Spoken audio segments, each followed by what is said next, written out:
കൊള്ളാം കൊള്ളാം നല്ലതായിരുന്നു. നല്ല പടമാണ്. മൊത്തത്തിൽ കൊള്ളാം. ബാക്കി നിങ്ങൾ തന്നെ കണ്ട് ധ്യാൻ അപ്പിയറൻസ് ഒക്കെ വെറൈറ്റി ആയിട്ടുണ്ട്. ധ്യാൻ വളരെ സീരിയസ് ആയിട്ടൊരു ക്യാരക്ടറാണ് ഇതിൽ ചെയ്തിട്ടുള്ളത്. ഭയങ്കര രസമാണ്. നമ്മൾ ഇതുവരെ കാണാത്തൊരു ധ്യാനാണ്. നല്ല സെറ്റ് അടിപൊളിയായിരുന്നു. പേടിക്കാനുള്ളത് അങ്ങനെ ഇല്ല. എന്നാലും നല്ലൊരു വെറൈറ്റി സ്റ്റോറി ഇഷ്ടപ്പെട്ടു. നല്ല മൂവി, നല്ല മേക്കിങ്, അടിപൊളിയായിട്ട് നല്ല മേക്കിങ് കേട്ടോ. ആ ഉണ്ട്, പേടിക്കാൻ അങ്ങനെ ഹൊററായിട്ടില്ല. ഹൊറർ എലമെന്റ് ഉണ്ടെന്നേ ഉള്ളൂ. അങ്ങനെ അത്രയും വലിയ ഹൊററൊന്നുമില്ല, എലമെന്റ് ഉണ്ട്. അത് വേറൊരു സ്റ്റോറി അല്ല, ഇത് വേറൊരു പാറ്റേൺ ആണ്. തികച്ചും ഡിഫറെൻ്റ് ആണ്. എൻ്റെ സിനിമ എല്ലാത്തിൽ നിന്നും ഒരുപാട് ഡിഫറെൻ്റ് ആണ്. അപ്പം ഹൊറർ എലമെന്റ് ഉള്ളത് കൊണ്ട് പുള്ളി ആ ഒരു രീതിയിൽ അങ്ങ് ആക്ട് ചെയ്തു. എനിക്ക് ഇഷ്ടപ്പെട്ടു. നല്ല സിനിമയായിരുന്നു. വെറൈറ്റി സ്റ്റോറിയാ. അങ്ങനെ ലൈക്ക് എനിക്ക് ഇഷ്ടമായി. നല്ല ലൈക്ക് വന്ന് കാണുമ്പോൾ വേറൊരു കൈൻഡ് ഓഫ് എൻ്റെ ഫ്രണ്ട് ഉണ്ടായിരുന്നു. അപ്പം ഞാൻ വന്ന് കണ്ടതാണ്. എനിക്ക് ഇഷ്ടപ്പെട്ടു. രസമുണ്ട്. അടിപൊളി മൂവി.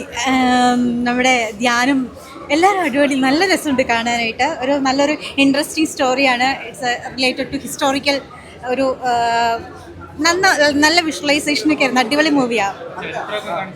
അതെ അതെ, സൂപ്പറായിരുന്നു. അടിപൊളി.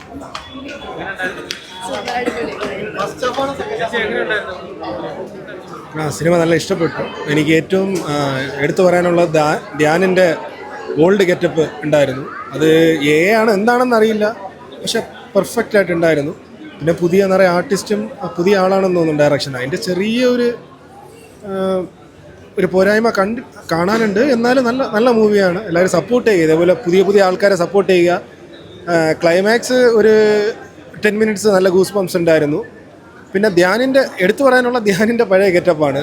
അത് എന്ത് ടെക്നോളജി യൂസ് ചെയ്തെന്നറിയില്ല, പക്ഷെ അടിപൊളിയാണ്. ആ ഗെറ്റപ്പ് ഇഷ്ടപ്പെട്ടു. ഇനി പാർട്ട് 2 ഉണ്ടെന്ന് പറയുന്നു. നോക്കാം. പടം കൊള്ളാം. അത്യാവശ്യം നന്നായിട്ട് കളക്ട് ചെയ്യുന്നൊരു പടമായിരിക്കും. ഒരു അത്യാവശ്യം AI ഒക്കെ നന്നായിട്ട് വന്നിട്ടുണ്ട്. അതൊക്കെ കൊള്ളാം. മനസ്സിലായൊന്നുമില്ല. ജനങ്ങളെല്ലാം സിനിമ കാണുന്നതല്ലേ, പക്ഷെ എന്നാലും അത് ആ രീതിക്ക് തന്നെയാണ് കാണിച്ചിരിക്കുന്നത്. കുഴപ്പമില്ല.